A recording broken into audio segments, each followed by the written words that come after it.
Hey, what's up, everyone? This is the fourth, technically third installment of Picky Metal Guitarist Reacts to Mastodon. We're gonna go ahead with their next album called Blood Mountain. First song, The Wolf is Loose. And let's go. Let's follow Brent Hines' guitar. Rest in peace once again. Holy fuck.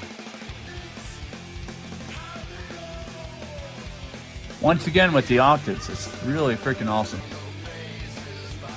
This is really cool. I like how everything follows things perfectly, but it doesn't sound boring. Wow, interesting swing feel here. Wow, I like that. With those fast single notes in between. Someone told me that the last one I listened to was a combination of two demos from the early days, which I can totally hear. This sounds more like a true evolution of the Mastodon sound. That guitar sound is so clear yet so punchy. That guitar sound is just like butter. Man, how many riffs are in this song? I love how that falls down like that. God fucking almighty, those drums.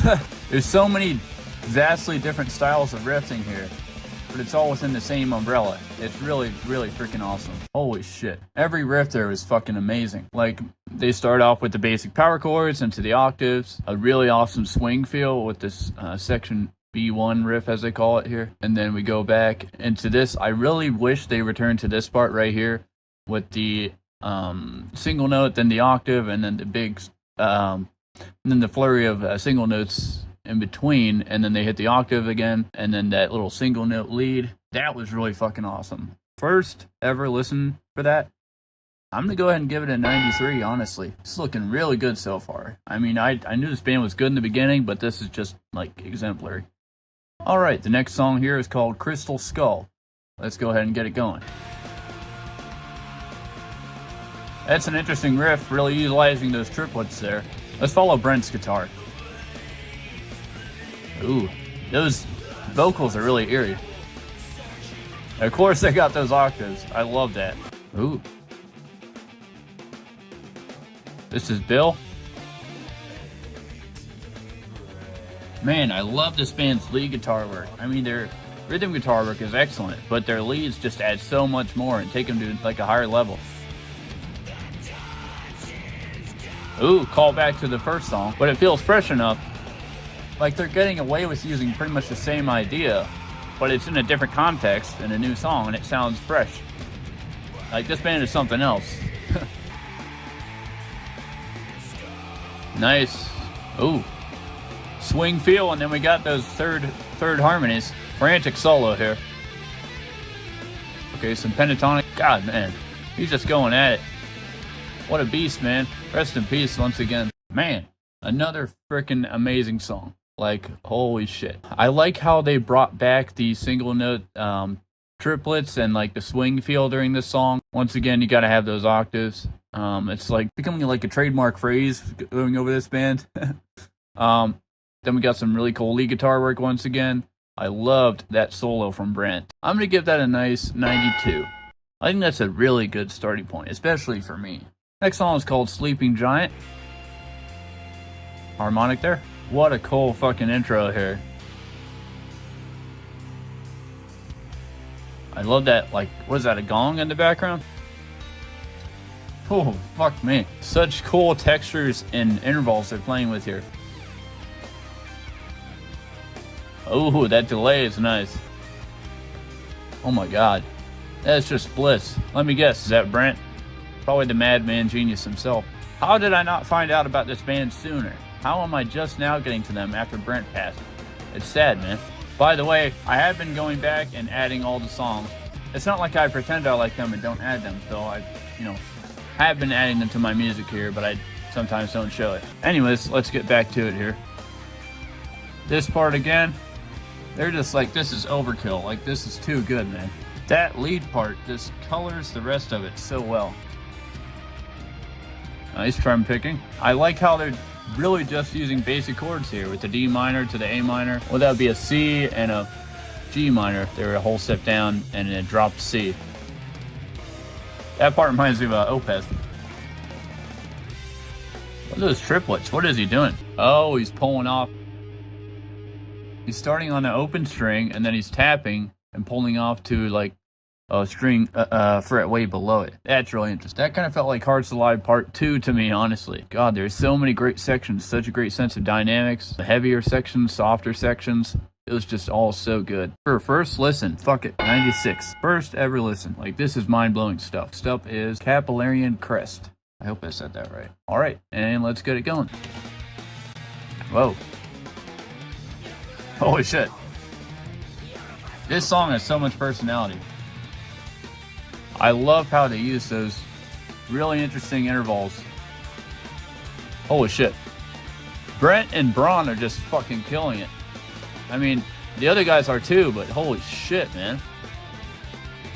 What is happening?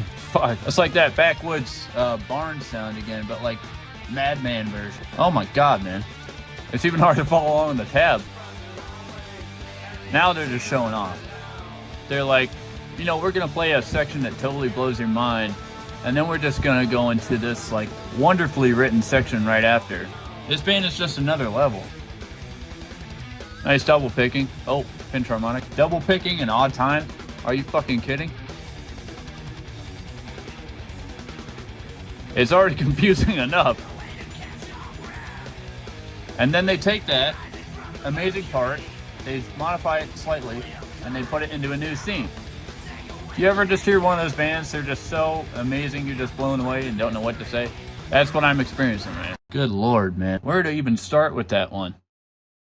I mean, most of that middle was just amazing displays of musicianship from everyone. Not just Brent and Braun. I wasn't feeling it at the beginning, and they said, you know, fuck you, you know, look what we can do.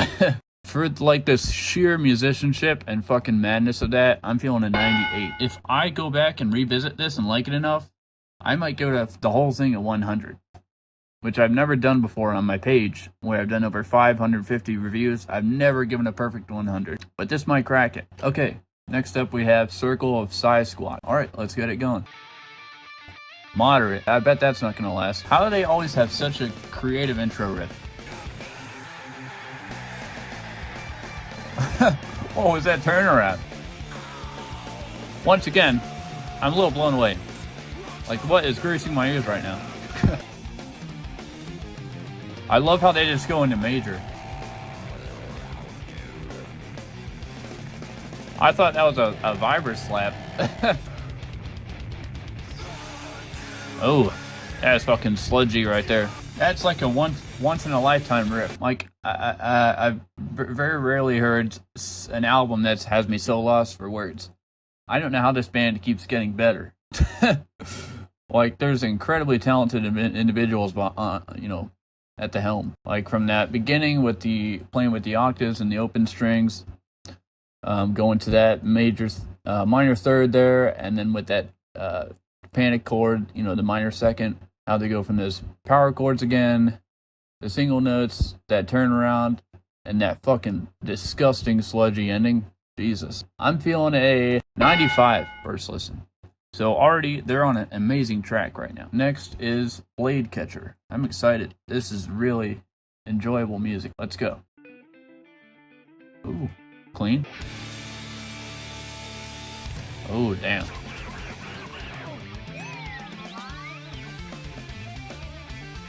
Okay, what the fuck is happening? I was gonna say, that's like masterful use of call and response, and then we get whatever the fuck that was. Can they stop blowing me away for a second and let me collect and gather my thoughts, or no? That was like we're going up a staircase. What am I even supposed to say about this? I mean, it's fucking chaotic as hell. How was that 4/4? 1, 2, 3, 4. Okay, I guess it is. Oh, they're using a different grouping of notes to make it sound not like 4/4. Is this introducing us to the next song?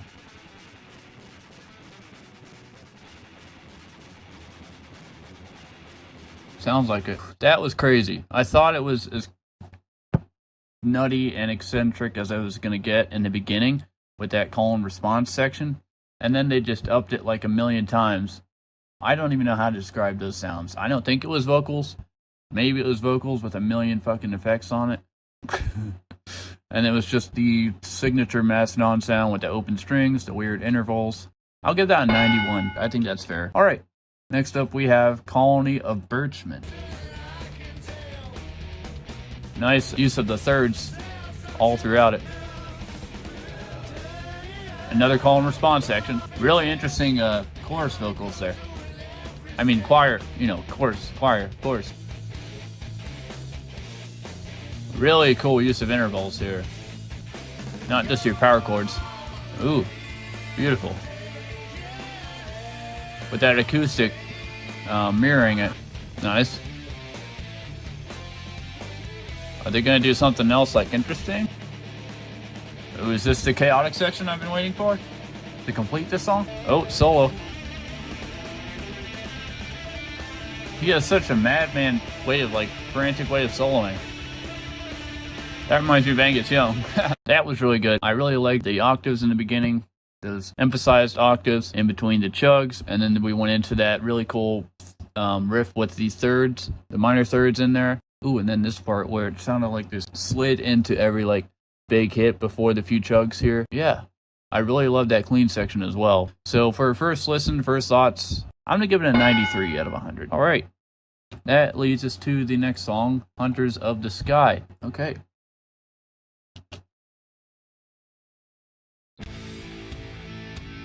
Wow, that's low. A, G, C, F, A, D tuning. What do you got for a sprint? Oh, nice. This reminds me of something off of Leviathan. I like that riff because the accents aren't where you would expect them to be. And this chorus is really cool too. With all the sliding going on. And more sliding during this chorus. Part reminds me of Dream Theater. And they're doing what they do again best. Taking a pattern and moving it up to a new key. Or not a new key, but a new position. Back to that Dream Theater part. Once again, their choruses really don't sound like choruses to me. But that's just their unique way of writing, I suppose. Ooh, are we getting another sludgy section? Oh, that's artificial. Natural harmonic. Ooh, I like that double kick in the background. Huh. That was pretty interesting. It wasn't my favorite, I have to admit. That one, I really love the thrashy part after that kind of more mellowed down and more calmed down intro. Then they just went crazy with that. Well, not super crazy, but like with that verse riff and then the chorus. And there was just a bunch of really cool slidey parts into that Dream Theater-ish riff right there. I was wishing for just a hint of lead guitar maybe. I'm feeling a 91 for that. Yeah, let's go with that. And let's move on to the next one, Hand of Stone. I'm hoping they can do 100 first time, just like Hearts Alive on Leviathan. So let's see if they can by the end here. Nice. Nice.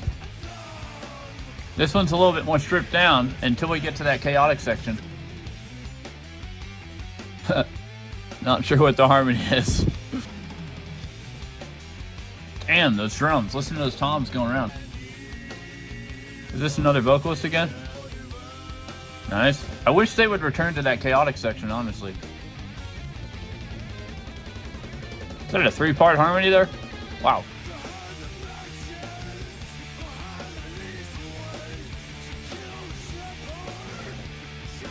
Yeah, that transition was a little bit rough. Not gonna lie.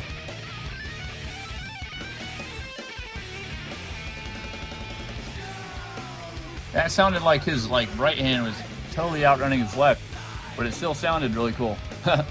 Ooh. Now we're just going straight up thrashy. Cool. Once again, that wasn't my favorite. I felt like it was a little bit too, maybe not predictable, but too cyclical at one point. Like I already knew what was going to happen. Not exactly, but it was like in a cycle of different notes, certain notes where you could predict where it was going to go next. So maybe it was a little bit predictable. First thoughts on that, I'm going to give it a 90. I think a 90 is fair for a first listen. Next up, we have This Mortal Soil. Reminds me of a Carcass song called This Mortal Coil. Let's go ahead and get it started. Ooh. A lot of different sounds and techniques and textures going on.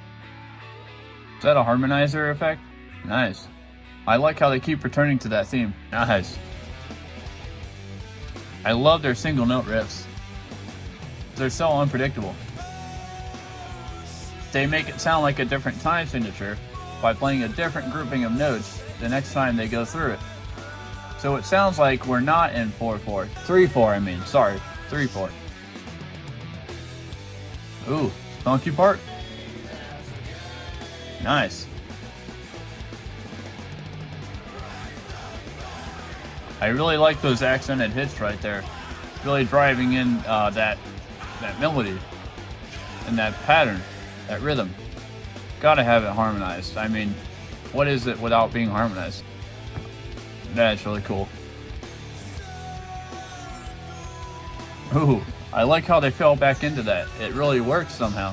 Alright, so that song had definitely a lot of really cool sections. I loved the beginning with it sounded like a harmonizer on the guitar there. And then we go into another really proggy section. I never realized how proggy this band is, but they're just insane.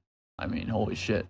In that 3/4 section, adding that extra note or sometimes subtracting it to make you think you're in a different time signature, it's just next level genius. And then that kind of funky section, more syncopated, moving into the power chords, syncopating those. I mean, wow. I'm feeling honestly a 92 for that. Alright. And that leads us to the second to last song, Siberian Divide. Oh god, not one of these riffs again. That's really cool. Right back to it, like nothing happened. And I hear that acoustic doubling it. Ooh, moving way up there. Once again, we have what I'm lovingly calling a Dream Theater section. What is that? Harmonizer? Fuck, those drums just blew me out of my chair. This is really fucking great. I like how they keep returning to the riffs. I think that's pitch shifted vocals. Ooh, what are we ending on?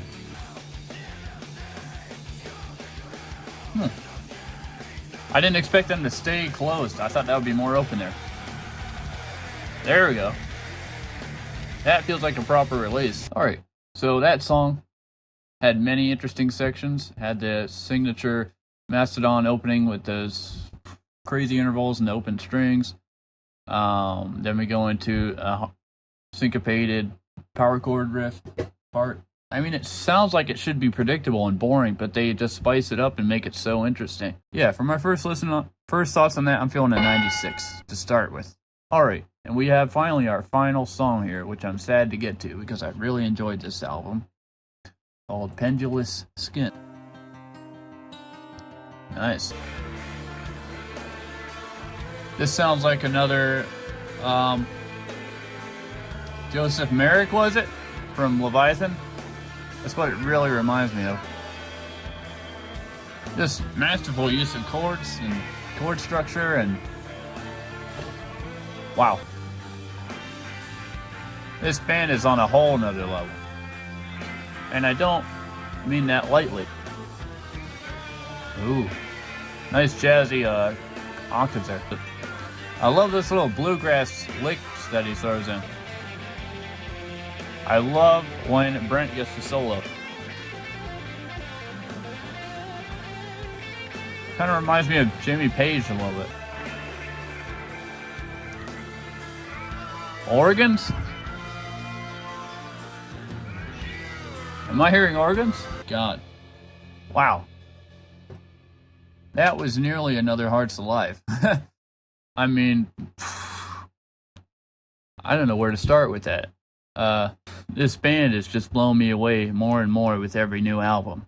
I mean, there isn't a single song on this below 90 that I've rated so far. Well, let's go from the intro with those open strings, those odd times here, more open strings, more odd times, clean sections, some octaves, really jazzy ones, going into those chords, those really big chords with the delay on them. There wasn't a really single heavy section, but it didn't really need one, honestly. It felt like it would have been out of place if there was one. I felt like it was a tiny bit repetitive. The solo did help it a little bit. Let's see. I'm gonna go with a 95 first listen on that. So, after averaging all those scores up, the first listen for me, this could go up higher, keep in mind, when I post the little blurb of a review and the rating and the song ratings on my page on Album of the Year. But my first ever listen for that is getting a 94. 94 out of 100. First ever listen. That just felt like a really mind-blowing further evolution of Mastodon sound. Like, they took everything they did on, I don't want to say the last one, because the last one was not the actual next one they put out, called the Mastodon. They took everything from Leviathan and just cranked it up, like, once again, just 100 million times. I mean, they just keep getting better and more solid. This is even better than Leviathan. This is better than fucking Leviathan, which had Hearts Alive, which is a perfect 100 song. I mean, this is just incredible. I really can't even really put into words how amazing, eccentric, extremely virtuosic this was. It was extremely virtuosic, not only with the very complex parts, but just the extreme, masterful knowing of chord structure, note choice, virtuosity, musicality, everything, interval choice, everything was just amazing. So I'm going to stop talking so much about it like it's the best thing ever, because I am supposed to be picky here, but this band is just way on another level. I mean, a 94 of a first listen? That's just unheard of for me, honestly. That's all I have to say about this one. I hope they continue to even get better. So, yeah, that's going to be it for that one. And I'm very excited to see where they're going to go next. The next album, Crack the Sky. And I'll see you guys next time.